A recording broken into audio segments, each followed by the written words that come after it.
भगवान श्री कृष्ण के जीवन की ऐसी 10 बातें जो उन्हें बनाती है महानतम। एक बार जरूर पढ़े। जीवन प्रबंधन के लिए सबसे श्रेष्ठ सूत्र। जन्म से लेकर देहत्याग तक भगवान कृष्ण के जीवन की लगभग हर घटना में कोई सूत्र है। युद्ध भूमि पर दिया गया गीता का उपदेश संसार का श्रेष्ठतम ज्ञान माना जाता है। भगवान कृष्ण के जितने नाम हैं, उतनी कहानियां, जीवन जीने के तरीके को अगर किसी ने परिभाषित किया है तो वो कृष्ण है। कर्म से होकर परमात्मा तक जाने वाले मार्ग को उन्हीं ने बताया है। संसार से वैराग्य को सिरे से नकारा, कर्म का कोई विकल्प नहीं, ये सिद्ध किया। कृष्ण कहते हैं, मैं हर हाल में आता हूँ।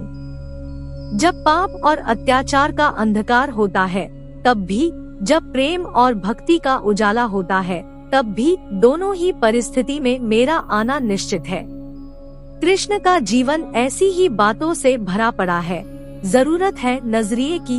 उनका जीवन आपके लिए माइथोलॉजी का एक हिस्सा मात्र भी हो सकता है और आपका पूरा जीवन बदलकर रख देने वाला ज्ञान भी।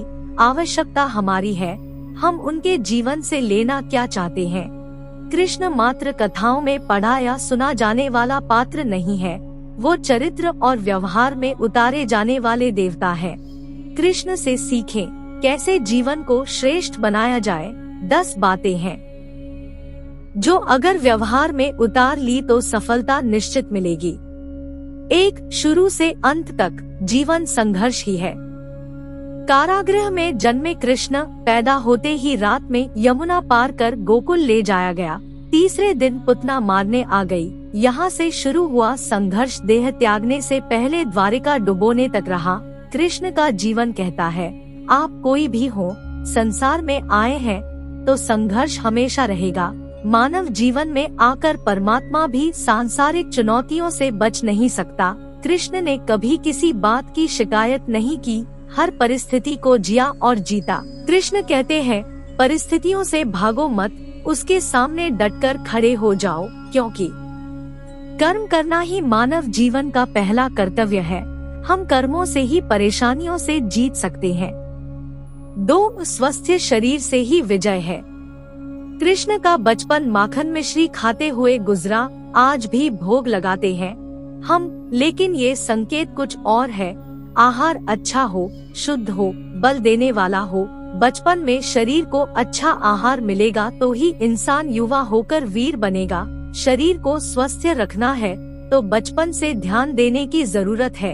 ये पेरेंटिंग के दौर से गुजर रहे युवाओं के लिए बड़ा मैसेज है। अपने बच्चों को ऐसा खाना दे जो उनको बल दे, सिर्फ स्वाद के लिए ही ना खिलाएं। तभी वे बड़े होकर स्वयं को और समाज को सही दिशा में ले जा पाएंगे। 3. पढ़ाई किताबी ना हो, रचनात्मक हो। कृष्ण ने अपनी शिक्षा मध्य प्रदेश के उज्जैन में सांदीपनी ऋषि के आश्रम में रहकर पूरी की थी। कहा जाता है 64 दिन में उन्होंने 64 कलाओं का ज्ञान हासिल कर लिया था। वैदिक ज्ञान के अलावा उन्होंने कलाएं सीखी। शिक्षा ऐसी ही होनी चाहिए जो हमारे व्यक्तित्व का रचनात्मक विकास करे। संगीत, नृत्य, युद्ध सहित 64 कलाओं कृष्ण के व्यक्तित्व का हिस्सा है। बच्चों में कोरा ज्ञान ना भरें, उनकी रचनात्मकता को नए आयाम मिले, ऐसी शिक्षा व्यवस्था हो। 4. रिश्तों से ही जीवन है, बिना रिश्तों के कुछ नहीं। कृष्ण ने जीवन भर कभी उन लोगों का साथ नहीं छोड़ा जिनको मन से अपना माना। अर्जुन से वे युवावस्था में मिले, ऐसा महाभारत कहती है, लेकिन अर्जुन से उनका रिश्ता हमेशा मन का रहा। सुदामा हो या उद्धव, कृष्ण ने जिसे अपना मान लिया उसका साथ जीवन भर दिया। रिश्तों के लिए कृष्ण ने कई लड़ाइयाँ लड़ी और रिश्तों से ही कई लड़ाइयाँ जीती। उनका सीधा संदेश है, सांसारिक इंसान की सबसे बड़ी धरोहर रिश्ते ही हैं। अगर किसी के पास रिश्तों का थाती नहीं है तो वो इंसान संसार के लिए गैर जरूरी है। इसलिए अपने रिश्तों को दिल से जिएं, दिमाग से नहीं। 5. नारी का सम्मान समाज के लिए जरूरी। राक्षस नरकासुर का आतंक था। करीब 16,100 महिलाओं को उसने अपने महल में कैद किया था। महिलाओं से बलात्कार में उसे सुख मिलता था। कृष्ण ने उसे मारा, सभी महिलाओं को मुक्त कराया, लेकिन सामाजिक कुरीतियां तब भी थी। उन महिलाओं को अपनाने वाला कोई नहीं था। खुद उनके घरवालों ने उन्हें दूषित मानकर त्याग दिया। ऐसे में कृष्ण आगे आए, सभी 16,100 महिलाओं को अपनी पत्नी का दर्जा दिया, समाज में उन्हें सम्मान के साथ रहने के लिए स्थान दिलाया। कृष्ण ने हमेशा नारी को शक्ति बताया, उसके सम्मान के लिए तत्पर रहे। पूरी महाभारत नारी के सम्मान के लिए ही लड़ी गई। सो आप कृष्ण भक्त हैं, तो अपने आसपास की महिलाओं का पूरा सम्मान करें। कृष्ण की कृपा पाने का ये सरलतम मार्ग है। 6 आपके मतभेद अगली पीढ़ी के लिए बाधा ना बने।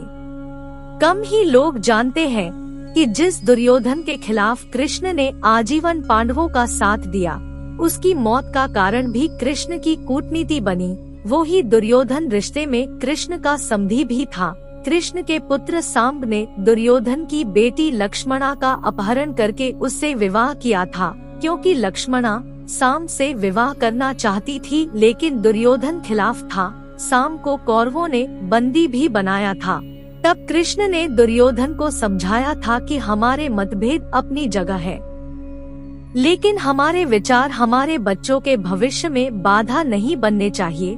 2 परिवारों के आपसी झगड़े में बच्चों के प्रेम की बलि ना चढ़ाई जाए।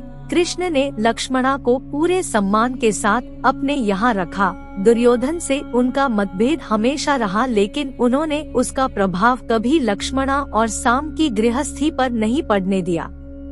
7 शांति का मार्ग ही विकास का रास्ता है। कृष्ण ने महाभारत युद्ध के पहले शांति से समझौता करने के लिए पांडवों और कौरवों के बीच मध्यस्थता की। हालांकि दोनों ही पक्ष युद्ध लड़ने के लिए आतुर थे, लेकिन कृष्ण ने हमेशा चाहा कि कैसे भी युद्ध टल जाए। झगड़ों से कभी समस्याओं का समाधान नहीं होता है। शांति के मार्ग पर चलकर ही हम समाज का रचनात्मक विकास कर सकते हैं। कृष्ण ने समाज की शांति से मन की शांति तक दुनिया को ये समझाया कि कोई भी परेशानी तब तक मिट नहीं सकती जब तक वहाँ शांति ना हो।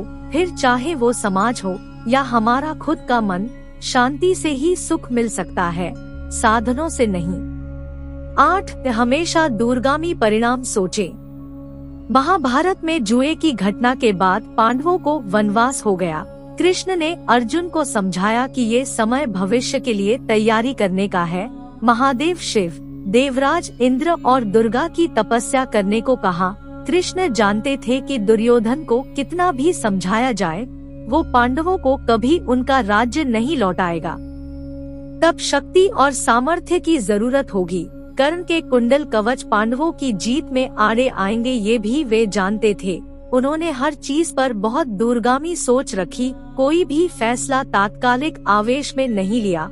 हर चीज के लिए आने वाली पीढ़ियों तक का सोचा। यही सोच समाज का निर्माण करती है। 9 हर परिस्थिति में मन शांत और दिमाग स्थिर रहे। पांडवों के राजसूय यज्ञ में शिशुपाल कृष्ण को अपशब्द कहता रहा। छोटा भाई था, लेकिन मर्यादाएं तोड़ दी। पूरी सभा चकित थी, कुछ क्रोधित भी थे, लेकिन कृष्ण शांत थे, मुस्कुरा रहे थे। शांति दूत बनकर गए तो दुर्योधन ने अपमान किया। कृष्ण शांत रहे। अगर हमारा दिमाग स्थिर है, मन शांत है, तभी हम कोई सही निर्णय ले पाएंगे।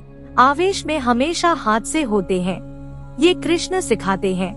विपरीत परिस्थितियों में भी कभी विचलित नहीं होने का गुण कृष्ण से बेहतर कोई नहीं जानता। 10 लीडर बने, श्रेय लेने की होड़ से बचे। कृष्ण ने दुनिया भर के राजाओं को जीता था।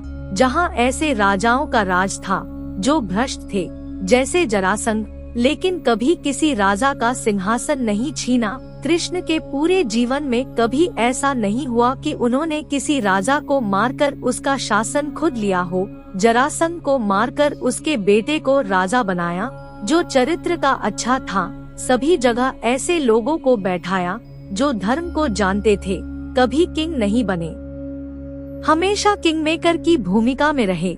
महाभारत युद्ध में भी खुद हथियार नहीं उठाया, पूरा युद्ध कूटनीति से लड़ा। पांडवों को सलाह देते रहे, लेकिन जीतने का श्रेय भीम और अर्जुन को दिया। कमेंट में जय श्री कृष्णा जरूर लिखिए। इस वीडियो को ज्यादा से ज्यादा शेयर कीजिए ताकि आपके द्वारा किसी और व्यक्ति का जीवन भी उन्नति कर सके, और आपसे निवेदन है कि चैनल को सब्सक्राइब जरूर कीजिए। वीडियो देखने के लिए आपका बहुत बहुत धन्यवाद।